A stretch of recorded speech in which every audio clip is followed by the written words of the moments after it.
మనం కృష్ణవేణి మీద ప్రెషర్ పెట్టాల్సి వచ్చింది. అది వంశీకి అర్థమయ్యేది కాదు. బుద్ధిగా బతకండి, పోండి. అవుట్. నీ అయ్యా, నా ఎంగిలి తిని బతికే ఎదవ్వి నాకు ఈ తెల్లబొత్తులో తిని. ఆ లక్ష్మీనారాయణ ఇంటికి ఎందుకెళ్లానో తెలుసా? నన్ను జైలుకు పంపించి నా చేత చిప్పకుడు తినిపించిన అన్ని వదలను. ఆడి వియ్యపురాలు రత్నప్రభని కూడా వదలను.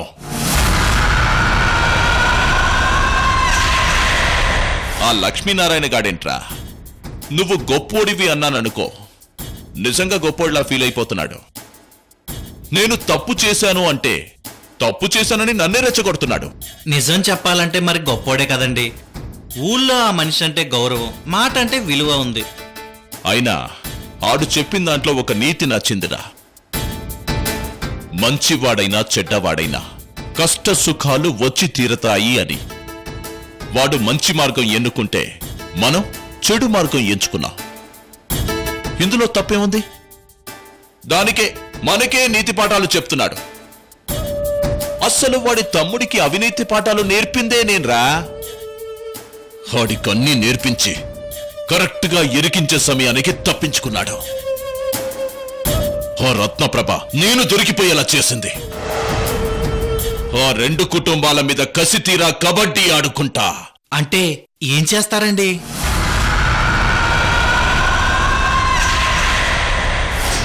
బాంబులతో బలి తీసుకుంటారా? అది ఫెయిల్ అయిందనుకో, భోజనంలో విషం కలిపి వడ్డించేస్తా. అది ఫెయిల్ అయిందనుకో, కిడ్నాప్ చేసి కసి తీరా పొడి చేస్తా.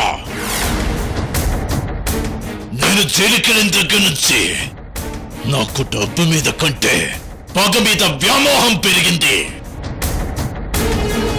పొంతం నెగ్గించుకోవాలని కసి పెరిగింది. ఆ రత్నప్రభ అంటే మామూలు మనిషి కాదు కదండి. బాగా బలిసినోళ్ళు, పేరున్నోళ్ళు, పలుకుబడున్నోళ్ళు. వాళ్ళ ముందు మనం తేలిపోతాం కదండి. వాళ్ళతో పెట్టుకుని మనం ఏం సాధించగలం? ఏంట్రా వాళ్ళ పేరు పలుకుబడి? ఈ నాగరాజుతో ఎప్పుడైతే పెట్టుకున్నారో అప్పుడే వాళ్ళ పేరు పోయింది, ఆ పలుకుబడి పారిపోయింది. పతనం మొదలైంది. ప్రెసిడెంట్ పదవి పోయినా బాధపడ్లా, ఆ లక్ష్మీనారాయణ మీద ఓడిపోయినా చెక్కు చెదర్లా. కానీ నన్ను జైలుకి ఎప్పుడైతే పంపారో నాగరాజులో నాగుపాము బుస్సలు కట్టింది. ఒక్కసారి పాము పగబడితే అది చచ్చే వరకు వదలతో. అయ్యా, నేనెప్పుడూ మీలో ఇంత ఆవేశం చూడలేదు. నాకెందుకో భయం వేస్తుంది. రేపు ఏదైనా జరగడానికి జరిగి మళ్ళీ మీరు జైలుకెళ్తే? ఇంకొకసారి ఆ మాటంటే నేను ఇక్కడే పాతేస్తా. నన్ను జైలుకు పంపించి ఆడి మేనకోడల్ని దాని కొడుక్కి, ఆడి కూతుర్ని దాని మేనల్లుడికిచ్చి పెళ్లి చేసి సంబరాలు చేసుకుంటాడా? ఇక్కడ ఈ లక్ష్మీనారాయణ ఆడి పరువు బాధ్యతల్ని దించేసుకుని జనానికి నీతులు చెప్పుకు తిరుగుతాడా? వాళ్ళ పిల్లలు ఎలా కాపురాలు చేస్తారో అది చూస్తా. మొత్తం అందరినీ సర్వనాశనం చేసేస్తాను. వదలను వదలనంటే వదలను.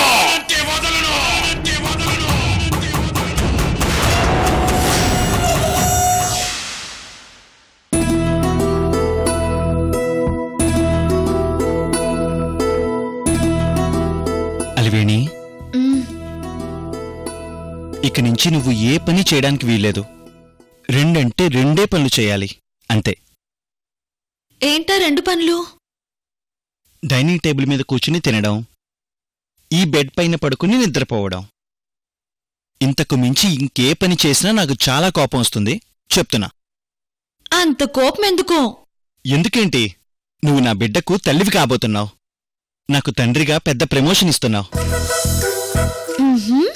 ఎప్పట్లాగే రెగ్యులర్గా ఆ పని ఈ పని అంటూ ప్రతి పని చేసుకుంటూ పోతే లోపలుండే నా బుజ్జి కన్నా పెయిన్గా ఫీల్ అవుతాడు. అప్పుడు ఆ పెయిన్ నా గుండెకి చేరుతుంది. దానివల్ల ఎన్ని ప్రాబ్లమ్స్ వస్తాయో. అందుకే నువ్వు చీపురు పుల్ల మోయడానికి కూడా వీల్లేదు. అర్థమైందా? ఇంకా ఇంకా తర్వాత చెప్తాను.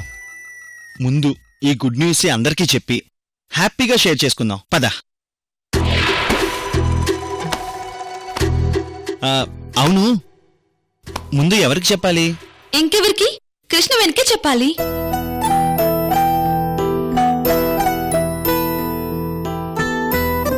తనెంతో కష్టపడి ఎన్నో అవమానాలు పడి మనిద్దరినీ ఒక్కటి చేసింది.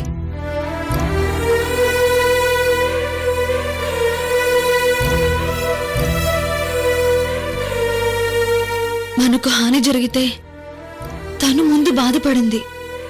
మనకు ఆపదొస్తే ముందుగా తనే అడ్డుపడింది.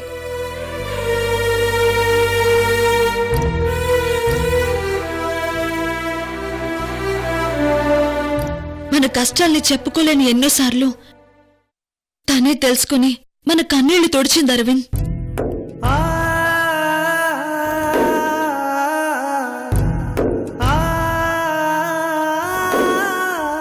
ఈ విషయం కృష్ణ వెనక్కి ముందు చెప్పాలి. కానీ ఇప్పుడు చెప్పడానికి లేకుండా పోయిందే. నువ్వు చెప్పింది అక్షరాల 100% కరెక్ట్ అలివేణి. కానీ వదిన అన్నయ్య కోసం మైసూర్ వెళ్ళిందిగా. ఫోన్లో చెప్తే వదిన హ్యాపీగానే ఫీల్ అవుతుంది. కానీ ఆవిడ కళ్ళల్లో ఆనందాన్ని మనం చూడలేం కదా. ఓ పని చేద్దాం అలివేణి. వదిన ఎప్పుడొస్తుందో తెలుసుకుని వదిన రాగానే వదిన ముందే సర్ప్రైజ్ ఇద్దాం.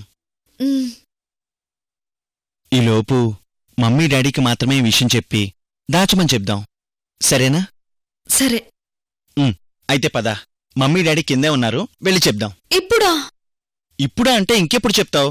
రా చెప్పేద్దాం.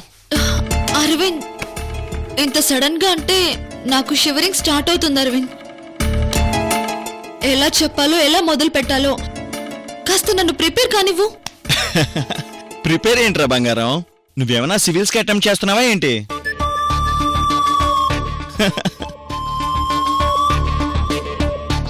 సింపుల్ అలివేణి. మనం మమ్మీ డాడీ దగ్గరికి వెళ్తాం. మమ్మీ ఏంటి అంటుంది. నువ్వు వెంటనే అత్తయ్య మేమిద్దరం ముగ్గురు కాబోతున్నాం అని చెప్తావు. అంతే. దాంతో మమ్మీ డాడీ హ్యాపీగా ఫీల్ అవుతారు. ఈ రోజుని పండగలా సెలబ్రేట్ చేస్తారు. అంతే, సింపుల్. ఇంకా ఏంటి ఆలోచిస్తున్నావు? రారా. అరవింద్, ఇక మాటలు లేవు, పద.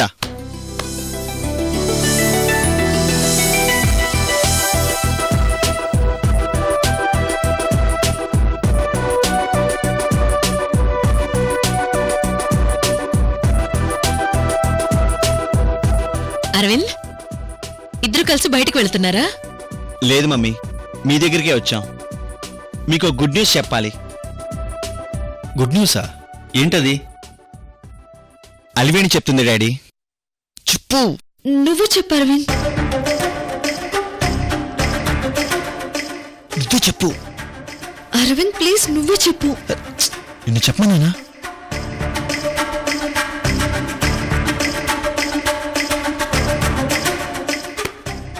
చెప్పు అలివేణి. తోడు దొంగల్లాగా మీరు మాట్లాడుకుంటారేంటి?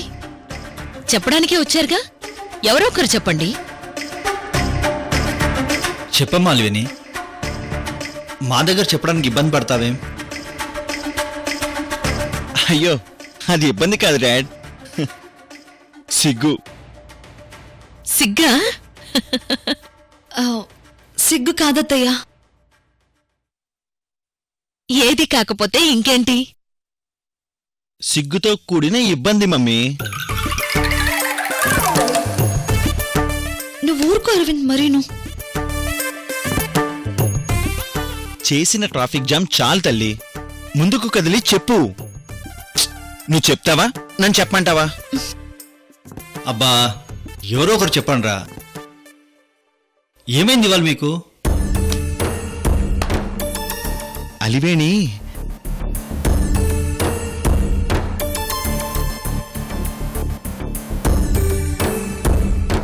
అత్తయ్య అది నేను నువ్వు నేను అంటావేంటి? నన్ను కూడా కలిపి చెప్పు. నువ్వు ఒక్కదానివే క్రెడిట్ కొట్టేద్దాం అనుకుంటున్నావా? అత్తయ్య మేమిద్దరం ముగ్గురం కాబోతున్నాం. అంటే ఎస్ మమ్మీ, నేను నాన్నని కాబోతున్నాను. నువ్వు నాన్నమ్మ కాబోతున్నావు. డాడీ, మీరు తాతయ్య కాబోతున్నారు.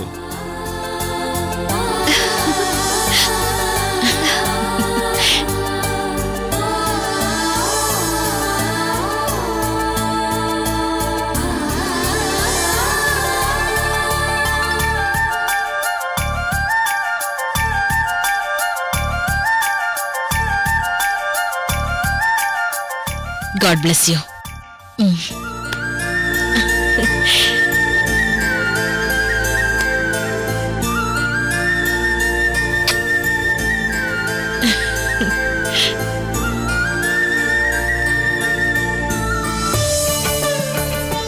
God bless you.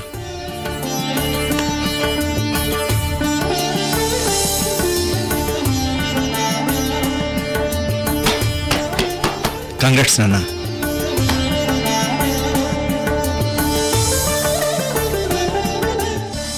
తీసుకోండి.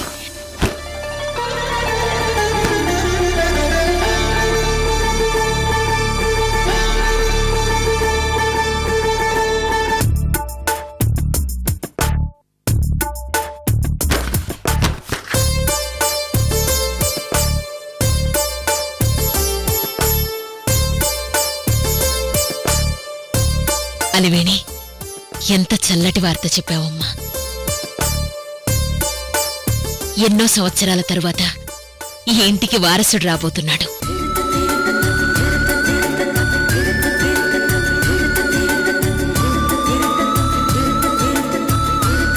మన వంశానికి వారసుడు రాకుండా చెయ్యాలని శత్రువులు ఎన్నో పన్నాగాలు పన్నారు. ఆ అమ్మవారి దయవల్ల మన వంశాన్ని నిలబెట్టే వారసుడు ఈ ఇంట్లో అడుగుపెట్టబోతున్నాడు. అలివేణి, నీకేం కావాలో కోరుకో. నాకేం వద్దత్తయ్యా, మీ ప్రేమాభిమానాలుంటే చాలు.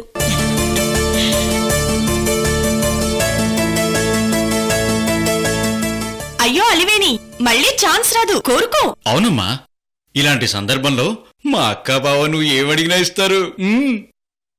నాకేం వద్దు. నా కోడలు కోహినూరు వజ్రం సృజన్. అయితే కోహినూరు వజ్రం కావాలని అడగలివేణి.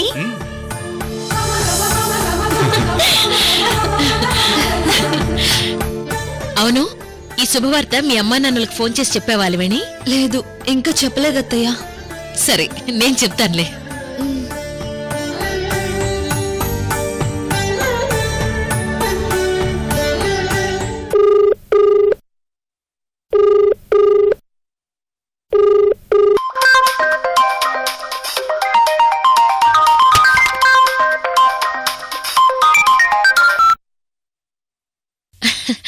వరలక్ష్మి గారు, నమస్తే. నమస్తే రత్నప్రభ గారు. ఎలా ఉన్నారు? అంతా క్షేమమేనా? మేమంతా క్షేమంగా ఉన్నాం. మీరెలా ఉన్నారు? ఆకాశంలో తేలిపోతున్నాం వరలక్ష్మి గారు. అవునా? అక్క, ఎవరు? రత్నప్రభ గారు. ఓ, మాట్లాడు. మీకు ఒక శుభవార్త చెప్దామని ఫోన్ చేశాను. మీకు శుభవార్త అయితే మాకు సంతోషం. మీకు కూడా శుభవార్తే. అవునా? మీరు అమ్మమ్మ కాబోతున్నారు. ఏంది? అవును, మీరు అమ్మమ్మ కాబోతున్నారు. లక్ష్మీనారాయణ గారు తాతయ్య కాబోతున్నారు. అంటే నా కూతురు అలివేణి. అవును, నెల తప్పింది. చంద్రకళ, అలివేణి గర్భవతి అయిందంట.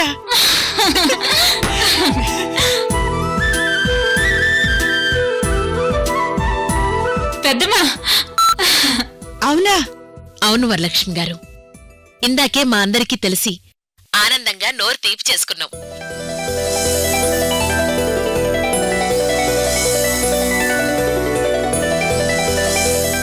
ఈ శుభవార్త ఇంట్లో అందరికీ చెప్పండి. అలాగే రత్నప్రభ గారు.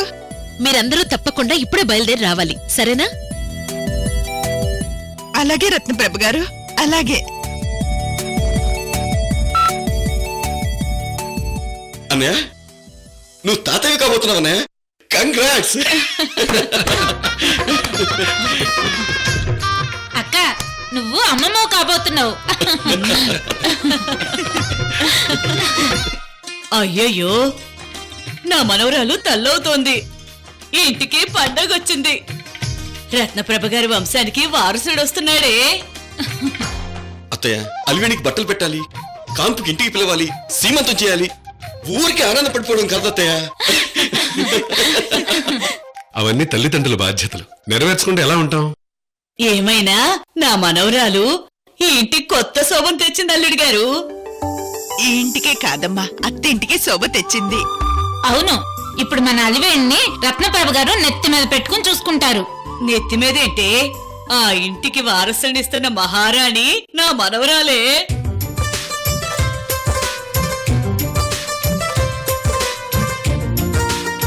ఏమయ్యా, వెంటనే మనం ఇంటికెళ్ళి అమ్మాయిని చూడాలి. అలాగే లక్ష్మి. అక్క, వెళ్ళేటప్పుడు అలివేణికి ఇష్టమైన అన్ని చేసుకుని పోవాలా ఏంది? అలాగే. ఏమయ్యా, మీరెళ్ళి సరుకులు తీసుకురండి. అలాగే లక్ష్మి.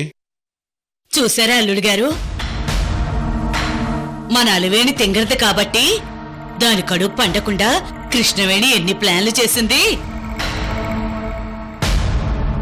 మన ఇంట్లో శోభనం జరగనివ్వలేదు, అరకలో అష్ట కష్టాలు పెట్టింది. ఎన్ని చేసినా చివరికి దేవుడు అలివేణి పక్కనే ఉన్నాడు. ఈ రోజు దాని కడుపు పండింది.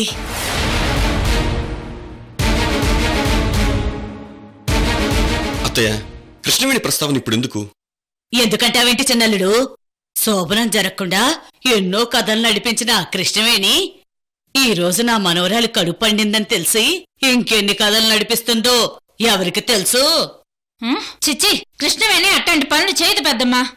వాళ్ళిద్దరు అక్క చెల్లెళ్ళు. ఇంకా ఆపవే చంద్రకళ. నువ్వు పుట్టింటికి పోయినప్పుడు ఇక్కడ జరిగిన వ్యవహారాలేవి నీకు తెలియవు. నువ్వు గమ్మునుండు. అట్టనే పెద్దమ్మా. ఇదిగో వరం. ఏందమ్మా? కృష్ణవేణి దగ్గర అలివేణి కాస్త జాగ్రత్తగా ఉండమని చెప్పవే. అలాగే చెప్తానులే.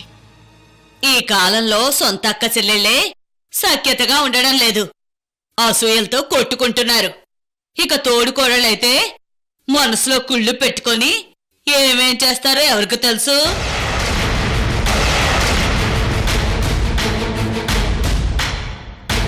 నువ్వు చెప్పింది నిజమేనమ్మా. ఈ కాలంలో ఎవరిని నమ్మకూడదు. కత్తి ఎంత శుతిమెత్తగా ఉన్నా నరకడం దాని నైజం.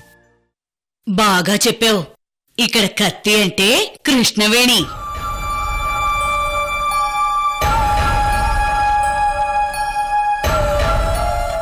కృష్ణవేణికి ఎలాగో ఆ పిచ్చాడితో శోభనం జరగదు, దాని కడుపులో కాయ కాయదు.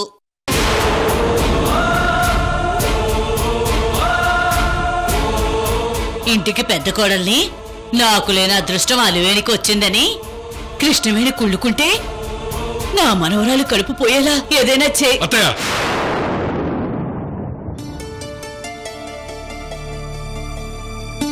లేనిపోని ఊహించుకుని మాట్లాడకండి. కాస్త నోరు సంభాళించుకోండి. అంటే అల్లుడు గారు కీడించి మేలించమంటారు కదా అని.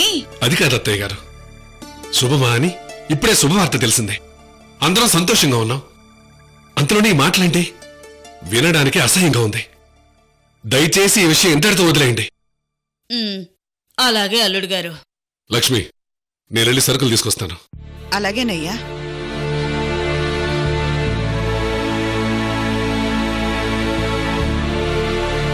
చంద్రకళ, నువ్వు లోపలికి రా, పనుంది. నాకు వంట రూమ్ లో పనుండదయ్యా. నా రూమ్ లో గ్యాస్ లీక్ అయిందే. నీ రూమ్ లో గ్యాస్ లీక్ అవడం ఏంటి అల్లుడు గారు?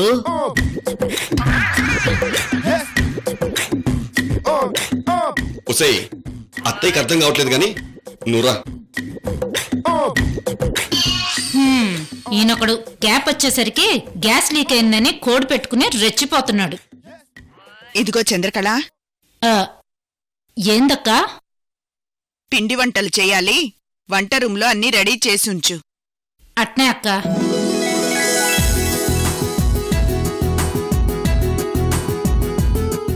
ఏమే వరం, నేను చెప్పింది మీ ఆయనకి ఎక్కలేదు. నువ్వైనా అర్థం చేసుకున్నావా? కృష్ణవేణి మీద ఓ కన్నేసి పెట్టాలి. అర్థమైనాదమ్మా.